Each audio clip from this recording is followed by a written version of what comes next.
So that's why we came, to destroy the RNG and make sure the game would remain fun forever. You saying you want some loot boxes? Cause after this I was gonna do some leaderboards and limited time challenges! Please, no. I'm raising the max level to 300!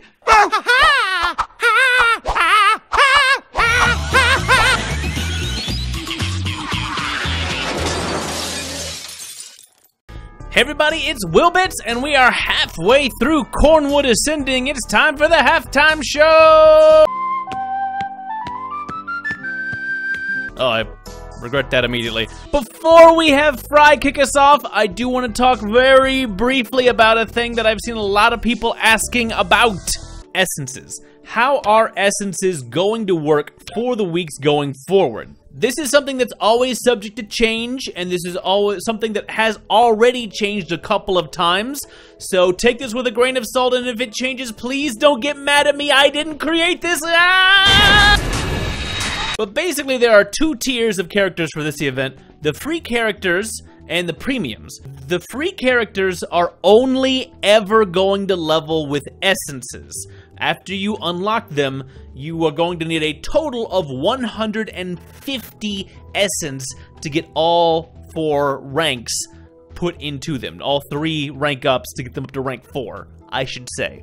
You can do that during the event or after the event, as long as you have that much essence, and you can go on this screen and see how much you have. Even if they're only 1 star, it'll tell you 150 out of 10 if you've collected enough. Getting to 2 stars is pretty easy, so you should probably go ahead and do that, especially since you'll be using these characters to grind. And go ahead and get them up to this nice 2-star rank. Past that, you'll need 140 for everything, and they'll only ever use essences. Even if 6 months down the line, you finally get enough money, and you just really wanted Leegola to be like your primo delivery boy who's gonna run those level 80 gates for you, that's fine. You'll still have those essences. You'll have to pay the money to actually use them, but you'll never have to pick up any badges to level up those characters as long as you kept them in reserve. If you don't get 150, they're gonna be stuck at whatever rank you left them at until whatever time they either come back or they offer those essences in some other way, because these are permanently going to be essence characters. The opposite of that is going to be our premium characters. Now, they actually, for now, look like they operate the same way in that they use essences, but since they're premiums, I guess the logic is they don't want them to be locked out, so after the event is over, my understanding is that the essences are going to turn into conventional badges. That might be bad news if you are a mostly free-to-play player who still buys the occasional premium character. That's the one person caught in the middle that I see this not really benefiting currently, because it's actually really expensive to level a character up to 60 in order to actually use these badges in time. Leveling a character from 1 to 60 costs 839,520 Nixon bucks, and another more than 500 petachips equivalent to get them up to that point. That's a lot for even one character to get over the course of the event, let alone if you get all 3 or 4 premium characters. There's a pretty good chance that they will turn into badges. I guess the thought process is, since you're already spending pizza on the characters, you're probably more likely to be the sort of person who will spend an occasional fuel refill on getting badges, and that will still be pretty easy, and they don't want those characters locked out, because we don't know the next time they're coming back. It could be months, it could be years, it could be the next event immediately. It won't be the next event immediately, but it'll probably be a little while before they come back. Roberto, in his core form, we haven't seen since Halloween, and it's March. It's almost April. So keep that in mind. That's a little bit of a sticky spot in that, kind of counterintuitively, there's a little more pressure to level up your premiums, even though your story characters are more actually useful on the maps. Choose for yourself. Honestly, I probably wouldn't stress about it. If you're at the point that you're struggling with it, you're probably not going to be using these characters or really pushing for character completion anyway most of the time. I am, so for my particular strategy, I'm gonna be ranking these guys up as fast as I can, just to have them, just because I'm that level of Googa Mooga crazy. Is that it? That cover it? That got that there? All right, back to you, Will, who was recording at the beginning of the event. All right, that's settled. Fry, talk to me about week 3. You're under arrest, Leegola. Taking down the tunneling whore is an act of treason. Is it treason to defend myself against that monster? What was I supposed to do? Sacrifice yourself for the glory of Mammon. As a child, I let myself get swallowed many times by the tunneling whore because Mammon told me to. But it was all worth it when she finally let me appear in the family pictures. Let's learn about Larius, who we're gonna be fighting this week. Another one of Mammon's evil sons takes up the banner for Mammon. Time to take it down. So there's gonna be soldiers walking around. They are gonna make level 6 die. You'll be able to craft them as before. And you still have more outfits to unlock. Defeat Larius and his henchmen to make it happen. Virginia. Great Farm has a 4-hour quest. Gunna Caladriel's got a nice 6-hour. So you'll be stuck behind that for a little bit. Oh yeah, also, let's go ahead and store some stuff, because I know what this is. It happened late last week, but these statues actually showed up for... You get these if you level the event costumes up to 4 stars during the time limit. The ones for Hermaphrodite and presumably Grey Farn have also just shown up. I already have my guys up to rank 4, so I don't need the timer. Some of you guys may be hard-pressed. These are cosmetic. They provide no benefit. Don't stress out and level up just for these statues unless you just really like them. They are kind of neat. I'm, for now, just going to leave them out over here. Grey Farn gets one as well. We're just going to sit over here by the ocean front for the moment. Pretty rad. But I want to get started on maps, so let's just move along. I've done it! I've located the source of Mammon's ancient power! What is it? Some kind of orb? Thanks for ruining the surprise, Strido. Yes, it's an orb of enormous energy from the fabled Mountain of Dwelves. Only a weapon plucked from the same fountain can overpower it. Hopefully some redneck dwarf left a nail bat lying around. We'll need to journey to the Fountain of Dwelves if we want to have any hope of stopping Mammon. What if there is no hope? Not a problem. The road to the fountain is lined with plenty of pubs. I'm losing hope already. Woo! Alright, Mammon soldiers, which I guess show up. Oh yeah, here he comes. Whoa, they are stinky. That's an interesting way of doing this. They have these big blue, like, auras emanating out of them. Also, you can collect purple dice by turning in last week's blue dice. So if you have any of these left over, 2 3-sided die turn into 6-sided die. And look, we can actually represent it with the correct number of sides now, rather than a 3-sided die that clearly has 5 visible. So presumably this dice has to have at least 6 sides to be depicted the way they have it. It's fine. A cube is a 6-sided die. We're gonna create those. Which also counts because I'm strategically not going to fight that. And we're gonna check out the maps. A level 47 Sir Titanius Anglesmith gets you through the best path for this particular thing. So we're gonna only take him with our otherwise normal grind team. That gets us the cool purple boxes as we go to catch this week's essences, which I haven't even talked about yet. Let's finish this map and talk about the passives. That's right, we're gonna get some nice Leegola essences. I think the quest will probably talk to us when we finish, yep. When the town squares that you plan a journey to the Fountain of Dwelves, mayhap a fancy man of Cornwood can assist your expedition? I assume you're talking about yourself.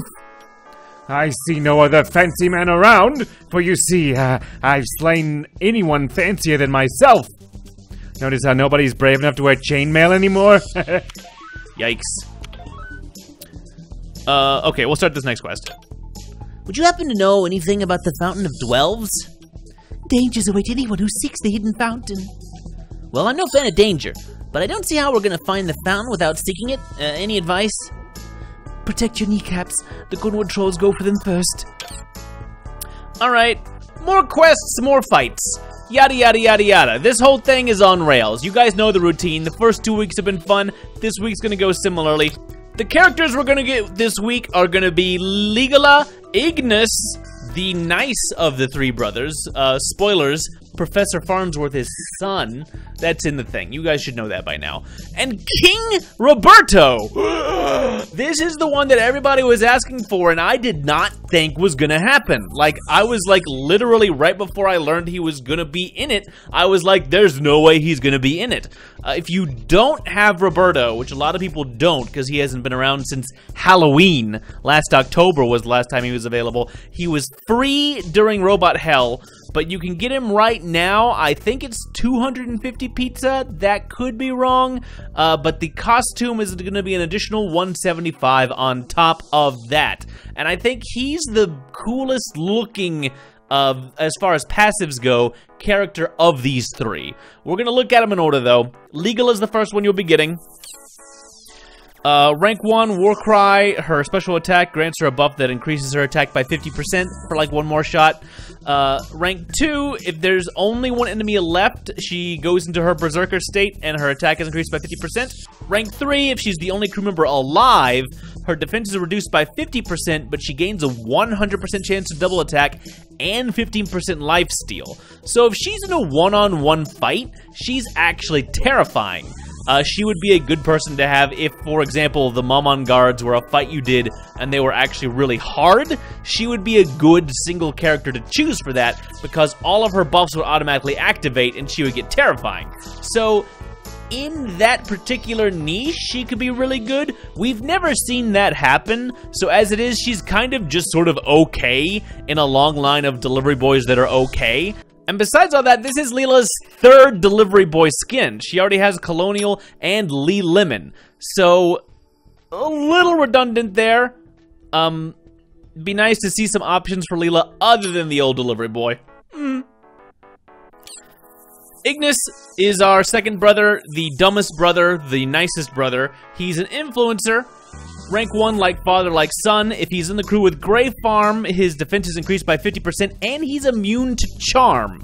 If PvP happens and the charm meta continues being the strongest one, he might be a good defensive choice just because he's never going to be actually charmed. There are a few other characters who have that as an ability, so that starts to get interesting, but you have to include Grey Farm to get it.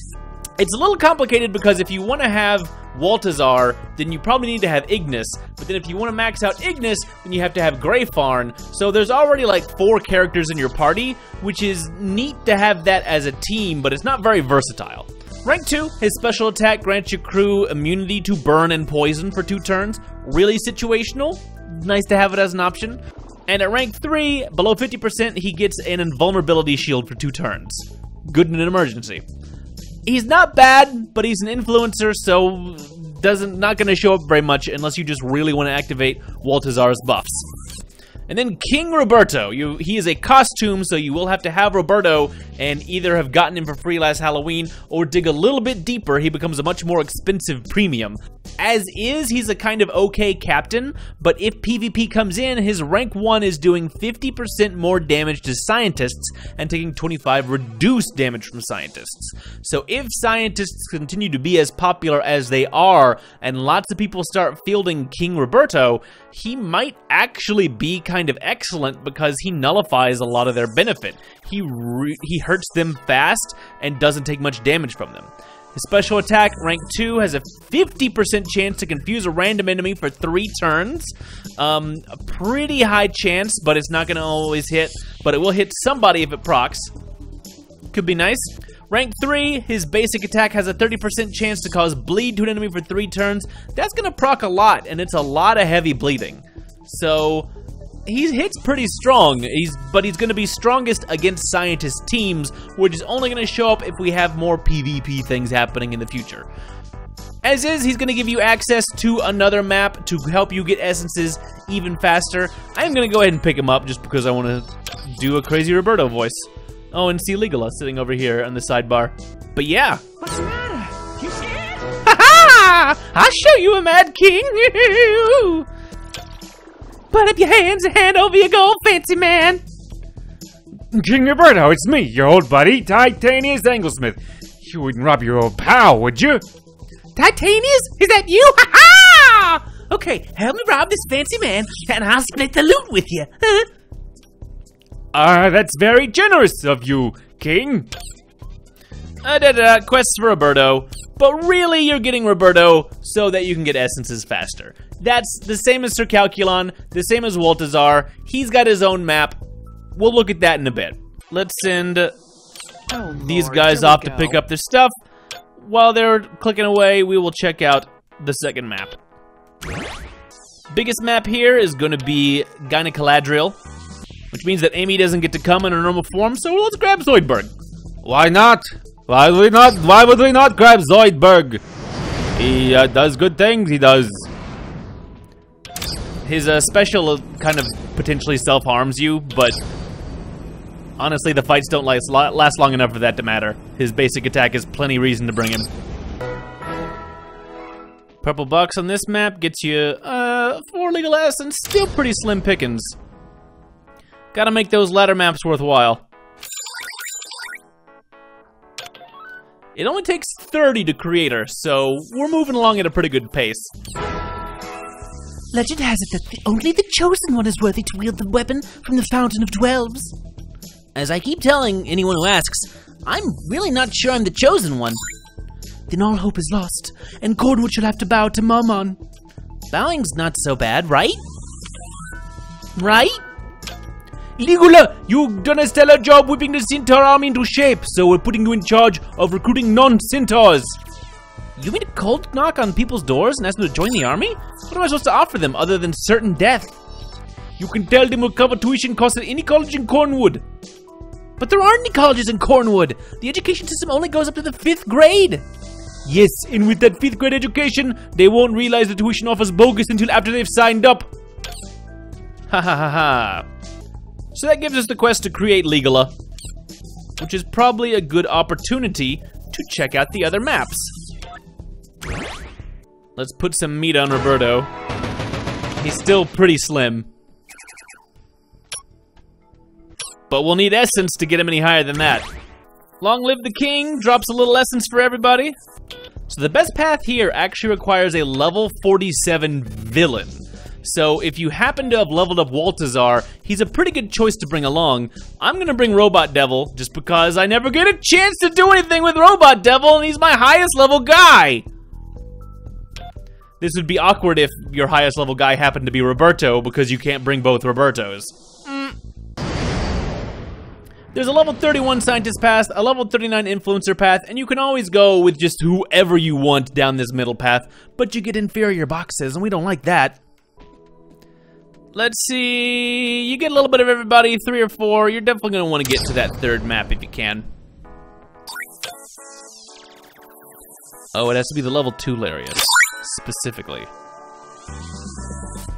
I was hoping that I would be able to defeat Larius on the side maps, but you have to do it on level 2. So, okay, that's how we'll get our essences. Once I make some more dice, because I'm out of dice. It's pretty clear from past episodes that they didn't like quite how easy it was to rush through, so they do add these quests kind of effectively forcing you to go down each of the paths. And I'm still just shy of having enough essence. So let's go look at the second King Roberto map. The best path here is actually a level 61 robot. That happens to be exactly what my Sir Calculon actually is. If you happen to have gotten him up to 4 stars, he's an easy one to get up there. I know it's not easy, but at least the badges are easier. I'm gonna bring Hedonism Bot, because I just want the higher levels. There we go. That's a little better for how we want to level up these guys. Leegola, join the party! It's not my fault if you step on my droppings. Maybe I wouldn't say that while eating the chocolate cookies, but who am I to judge? Hey, Gynecoladriel, your hair always looks beautiful. Where do you go to have it done? There's a salon down by the nympho pond. My stylist can help you with your tail, too. What's wrong with my tail? When the hair on your head looks exactly the same as the hair on your butt, there's something fundamentally wrong with one end or the other. Ooh, that is a point. All right, we created the outfit, and now she has a 1 hour task. And she does like a cool, like a horse river dance thing. Lovely. Hermaphrodite, an army of willing and able peasants are ready to join our ranks. Did you screen for any dietary restrictions? I didn't realize I needed to ask them that. Is it important? Important! The last thing we need is a soldier with an appetite for horse! Oh, cannibalism jokes. Never get old. Cataclaggio, I'm naming you my right-hand nympho. We'll need to present a unified front against Mammon if we're gonna triumph. I'm deeply honored by your faith in me. Do you have a policy against public displays of affection? I go back and forth. That much is clear. Oh, all right. And this is the point where I'm probably gonna get stuck. I've been avoiding fighting these guys because I was hoping to be able to just... Yep, click on them. But you have to fight 3 Mammon guards to get past this point. And as far as I can tell, this actually can't be rushed. So I'm actually stuck at part 5 as far as what I'm willing to wait for in order to create this video. So that's as far as that one is going. We can look at the other maps though. Tempt your fate level 3, the best path is gonna be Sir Anglesmith. But you do have to bring Leegola, so having him a little higher does help a little bit for getting through this. I mean, it's 61, so it's a pretty high gate to begin with. Bum, bum, bum, bum. Easy enough. Drops about the same number of stuff as the similar King Roberto path, just without the King Roberto essences. You have to have Ignis for the next map. How much does he cost, by the way? Ignis, where are you, dear? He's actually only 40, but I don't quite have those yet. So we'll just check out the last King Roberto map. King's Clash again requires a robot for your highest level path. And this one is actually all the way up to 75. So if you haven't been pumping a little bit of robot iron, 40% iron, you're gonna be having a hard time doing the most efficient path. Last week was a 69 path with the scientist that was a little easier to handle because people tend to boost their scientists anyway. But if you haven't gotten to more of the like frivolous classes, I think you may run into some tough times. I'm not even sure what this is a picture of as a thing. But let's see what the best possible boxes look like. All right. You still get, yep, it's 10, 10, 10. I think there's probably still a chance to get an 11. That's not quite enough to get Ignis. I'll run it one more time. All right. Confirmed you can get up to 11, because whoa, I just got triples of that. Let's at least look at Ignis. This isn't technically clearing the week, but we're basically gonna finish it out. Ignis, my boy, welcome. Look, I have horns. Kind of. They're very small. Ignis, why were you wearing a wizard's robe and hat? I'm sorry, Mammon. I wanted to be more like my father. You'll need more than a robe and a hat. You'll need a weak body, a substandard brain, an underachiever's ambition, a loser's follow-through. Actually, you're doing just fine. Keep wearing the robe and hat. Ignis has quests. He does the quests. Yada, yada, yada. I like that Mammon's just like, you know what, fine. Just go, Ignis. That's fine. But that's basically, those quests are going to eventually lead you there. The only reason I didn't go through them is because I literally can't rush the soldiers. That's the week! This has been the easiest month-long event so far, unless we get a crazy curveball next week, which, I mean, granted, some of the levels do have really high gates, but you can clear these weeks without running those gates, so I haven't heard anybody really reporting having a hard time. Have you fallen behind? The only mechanic that I really see maybe being tricky is the spawn rate of the dice as they come in, as it does get a little harder to get the 1s, the 3s, than the 6s. But if you have a big reserve left over, you can just keep cranking those up. It seems pretty nice to just go in and fight the Morks and just pick up the dice as you please. 3 dice for days. What do you guys think? Is this the best event ever? Other than the fact that it's mostly costumes and not really individualized characters, it's still, I think, pretty fun. Let me know what you guys think. Let me know how you guys are doing. Are any of you starting to fall behind at all because of the dice or just anything else? Or has this been kind of a breeze and a nice opportunity to get some cheaper than usual 4-star characters? Next week is most likely going to be Frido and Mammon, and then probably Larius. And I would expect Larius to probably be our premium. And Mammon might be a little bit harder to get, but so far nobody's been that hard to get. That's all I got for this week. Bye for now.